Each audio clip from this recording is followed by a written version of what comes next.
let's go on then.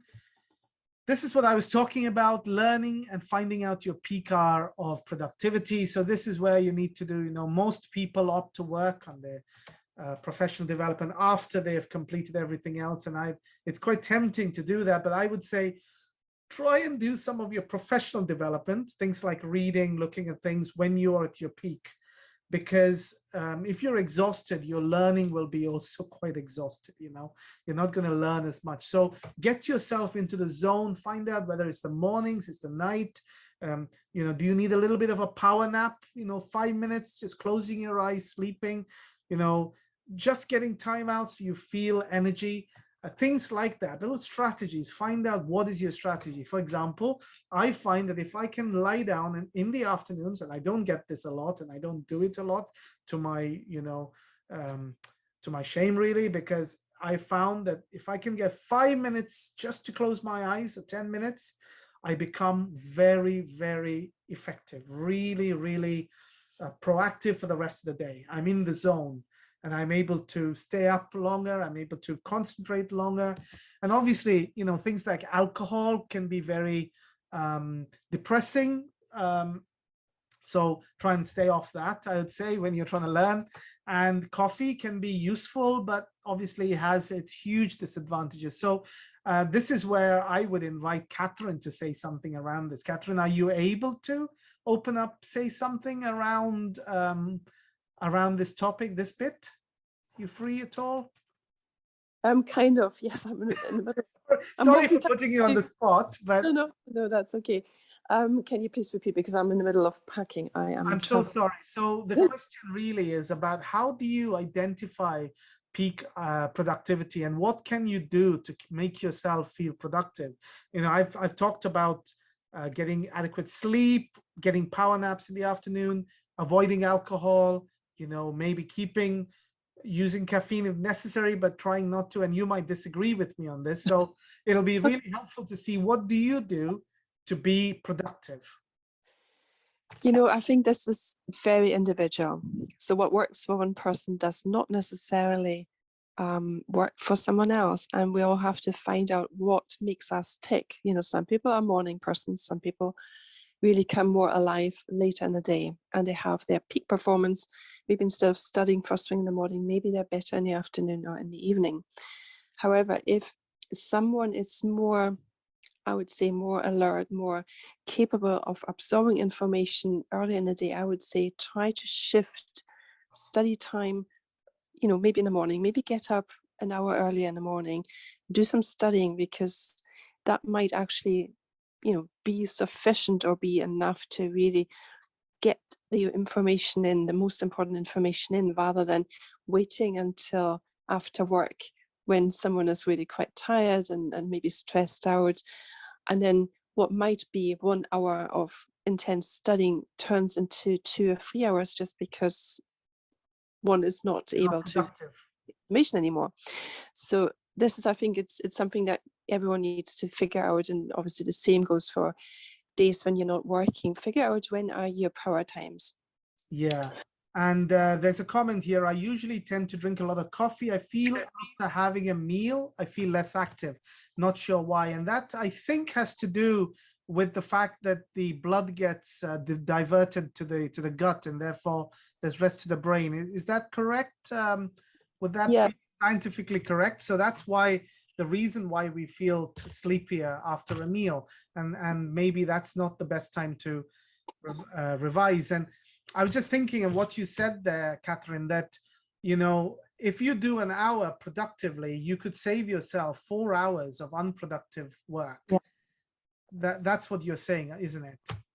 Absolutely. I think this is really being not working longer and harder, but working smarter. And the same is for studying smarter rather than longer. It's not about, believe me, it's not about the quantity of hours that one puts in. I mean, to some degree, yes, obviously you cannot get away without putting any effort in, but it is the quality which makes a deciding factor if able to pass or not. Thank you. And I believe that is most likely the reason why I've seen people who study very little or prepare very little and pass. It's because they have learned to find their hour of peak hour of productivity, and they managed to study then. And Mariam here says, knowing yourself better is helpful. Your routine, top productivity hours, ways to replenishment. So things like vitamins and all, if you need them, use them, and do a little bit of research around what's helpful. Yeah, don't I take mean, steroids or anything else like that. no, I mean, I'm very happy to, if anyone would like to have a strategy session one-on-one for free for half an hour, I'm very happy to offer that to anyone on the call. Brilliant. Please pass this on, because there are certain things that really can help. This could go from trying to find the right nutrition, trying to find the right hydration is super important, which, coffee is not hydrating, it's actually dehydrating. But also making sure that the micro and macronutrients are adequate. We need sufficient B vitamins, especially when we are studying.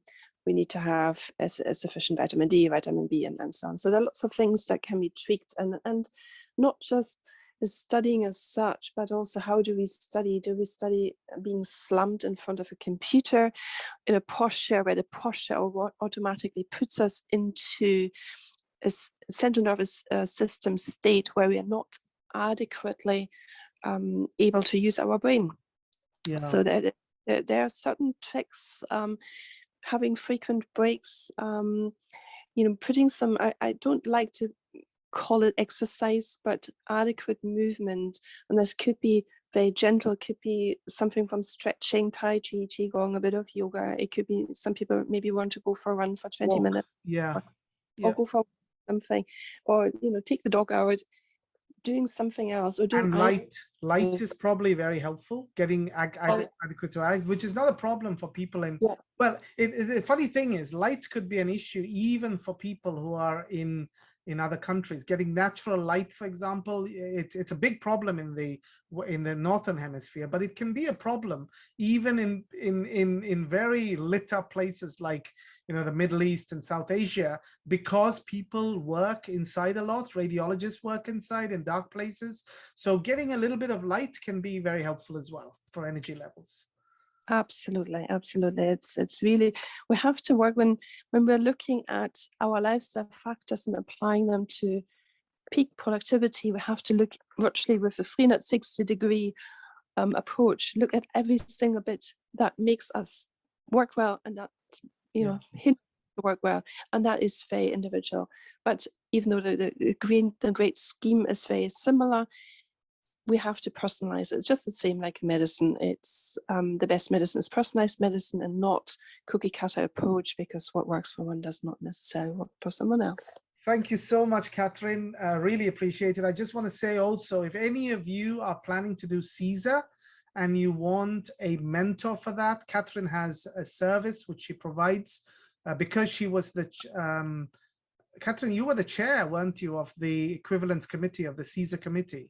Yes, I was. So Catherine was the chair of the Royal College CSER committee, so she has a huge amount of experience around how to get your CSER. So anyone listening to this or listening to a recording, please, you can reach out to Catherine through Telegram, and set up a call with her, and discuss how she can help you. Thank you, Catherine. I'll just move on then. So just like you're finding out a little bit about your body and finding out how you tick, your timing, also learning your learning style, understanding your learning style is incredibly important. Do you grasp more information by reading or taking notes? Do you prefer to listen to audiobooks? I know, for example, there's a fantastic FRCR 2A audio series on Spotify. When you're driving, why not watch that, or listen to that, instead of listening to the rubbish that comes from the news, for example? I mean, it's fine to watch a little bit of news, but we could develop ourselves, develop our character. You could listen to other audiobooks, just not even about radiology, or don't do this when driving, but you could watch a video of things that motivate you to understand or understand your learning style. Do you understand better by going through a summary of a book, or do you need to read through a whole textbook figs. In radiology, you can read a massive article, the whole article, and kind of work out all the stats and papers, but you could just read the abstract and pick up some of and then read the discussion and save some time, and you're still learning, you're still doing journal reading, you're still learning, but you find the way that you work best. The other thing is theory or practical. So some people like me, I learn by doing. So when I'm on the hot seat, and when I was on the hot seat those times, and I presented something and I was given feedback by the examiner, I remembered that much more than if I just read books cover to cover. So I learned through doing a case and reading about it, reading up about it, because then I strengthened learning that was relevant to what I was seeing. I believe that this is good, but you've got to work out, do you like slogging through a textbook cover to cover, or are you happy? Perhaps, do you like watching YouTube videos of various radiology talks? Do you find that more engaging? For example, the Revised Radiology platform, as you know, let me just show you something. So if you go to the Revised Radiology platform, and let's just log in as a user, let's just log in as that. Then you go to the recordings, and you might want to, let's go to the free ones now. You might want to play this recording. So you play it. I don't know why the slides are not here. So can I just ask Becky to make sure that there are slides? But you can also watch the slides. So you can have that there. And you can look through all the slides while you're watching. So you could watch the recording on one screen and follow the slides and learn that way, So if you just go through the slides, then you can learn that way. So do you like watching a video and seeing the slides at the same time? Find out your learning pattern, okay? So I'm just using Revised Radiology as a way of demonstrating and asking you the questions. So there are many online tests or questionnaires that you can do to identify your learning style. I just suggest you Google it and work out one, okay? The other thing is collaborating with other people, form a study group. This was incredibly valuable for me, and it was the way that I learned, and it's the way that I passed almost every exam that I passed, which was collaborating with others. I formed study groups right from medical school, through MRCP, through FRCR. In fact, in MRCP, I didn't have study groups, and I remember I often failed the first time and then passed. Every time I had an effective study group, I seemed to pass. So having a study group, and you can find study groups through posting on Telegram and saying, I'd like a study group. Is there anyone who'd like to practice with me? And you can practice stuff with interested colleagues or friends.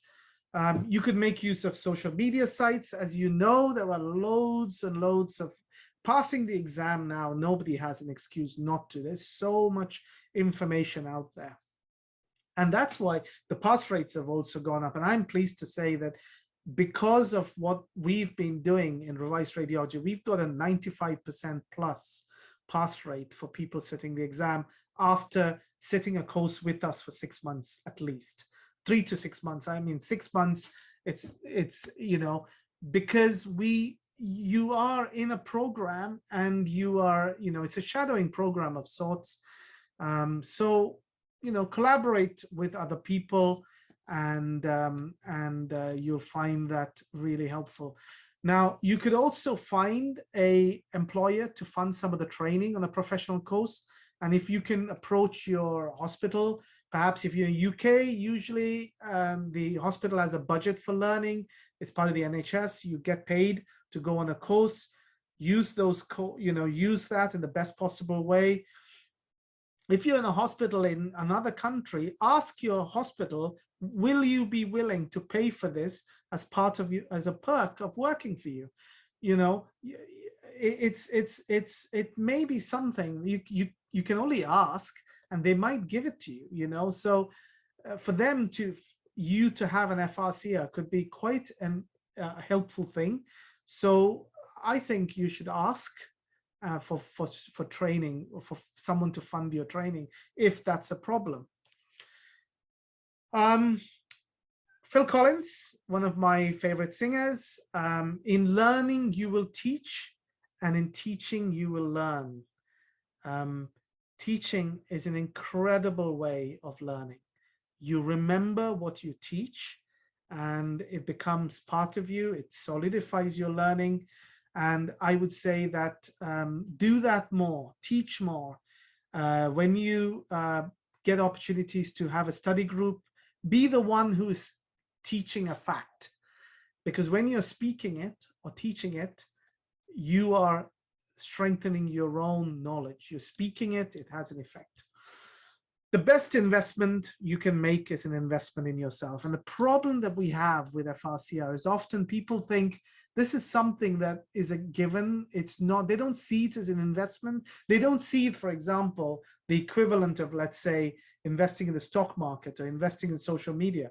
But it is an investment. Investing in your learning, and it's a fact. The more you learn, the more you will earn. And it's almost always the fact that you might need to learn some financial education, but on the whole, you know, getting more qualifications, learning to becoming a teacher, you know, all those things will progress your learning, and you know, can have a major effect on your revision plan. The main reason for all training is to learn something new or to improve a skill, but what determines how much you learn and how successful the training is the amount of effort you put in. And it sometimes is connected to how much you put in, even financially, time-wise. You can't just expect people to deliver a program that exactly meets your needs. You've got to take charge, and you must be responsible for your own learning. Okay. So determine your training programs. I think I'm not gonna, I will read this, but it's a big list here. You can take a screenshot. Happy for you to take a screenshot of it. But these slides will also be available on Revised Radiology on the Academy. So if you have an Academy subscription, you can look at these slides, and the, you know, several, you know, maybe even 70, 80 videos that are there are open to you. Will the training improve your current performance? Will it open new opportunities for you, or will it give you a new competence that you need? Will it provide the necessary credentials or credibility in your field? Will it advance your reputation and expertise? And will successful completion of the program affect things like money, compensation, project assignments, promotions, and most importantly, will it gain you self-confidence? Will it change the way that you think about yourself, which is a huge way of projecting yourself? And then determine what type of training you need. So you've got to know your time constraints. You need to know your learning preferences. Are you sufficiently self-motivated to complete a self-directed course? I mean, for example, many of the Revised Radiology stuff is hugely dependent on self-motivation. But in deciding what type of training you need, whether it's in Revise or whether it's a training in MBA, I appraised someone recently who did an MBA, you know, how well you've got to be self-motivated. Find out what other people think about the course, you know, check out their testimonials. Do you believe the course will meet your needs and expectations? Is it reliable and relevant? Will it help you earn the recognition and credentials you need? Will you be able to get time off to complete the course? So this is where you've got to have some time. And if you can't get it, you know, you got to maybe take unpaid leave in order to pass this exam or project. You've got to be willing to invest. And of course, it costs money to take unpaid leave, but that is part of the investment. Will you be able to access the resources you need to complete it, and what ongoing support will you need? And so it's quite important to think about that. There are many training opportunities available to you. You could have the traditional face-to-face classroom training, but then you are spending time traveling maybe, or networking, and you don't get the time. So I believe that if you're self-motivated, online training, it can be very, very time efficient, which is why in an extent we have been moving towards online training, because we find we're able to help people more. For example, at the next course in February, everyone who signed up to the course and didn't get a space, we are happy for them to observe the course for free, because it's online. If it was a physical course, we couldn't fit you in. But because it's online, we can fit you in, you can observe, you can see lots and lots of cases. So use things that use resources well. If you're missing the face-to-face contact, well, maybe go on a short face-to-face meeting of some sort, a conference. But when it comes to FRCR, I would say personally, you are better off doing an online course that is like the exam than doing something that's not. Okay. We're coming to the end now. Make the most of your training program, participate, communicate with your training program director or instructor, use the learning tools, and look towards the future. Be interactive, communicate well, even consider asking for one-to-one. They can only say no, but ask your professors, maybe, can I have a one-to-one session with you? Or can a few of us come with you and do some vivas or even just get a colleague and say, are you happy to just show me a case? Or I have a few cases, could you just act as a examiner for me? All that helps.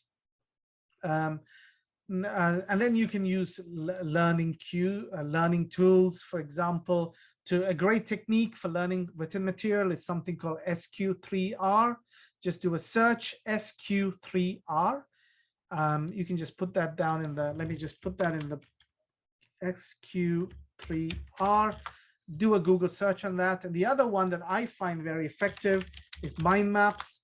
Very, very effective way of learning. And if you go to Revised Radiology, in fact, if you go there, you'll find that there are a whole load of mind maps.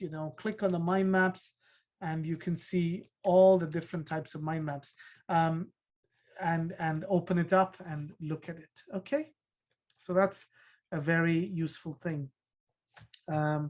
Looking to the future is about ignoring parts of the course that are not immediately relevant, but developing skills for the future can be useful. Okay, you never know when those skills might become useful. Keep an open mind and make a conscious choice and to learn as much as is possible. Okay, so in terms of planning for after the course, discuss with your boss and colleagues what you learned and how it will help your performance. Give a presentation to your team about what you've learned. That strengthens. By teaching, you learn. Seek opportunities to use your new skills and knowledge. And I'll tell you where, if you want to keep sharp after you pass your FRCR, start teaching. That's a fantastic way to keep sharp. Provide feedback on the training course to your boss. Teach new skills to others, and look for follow-up training opportunities.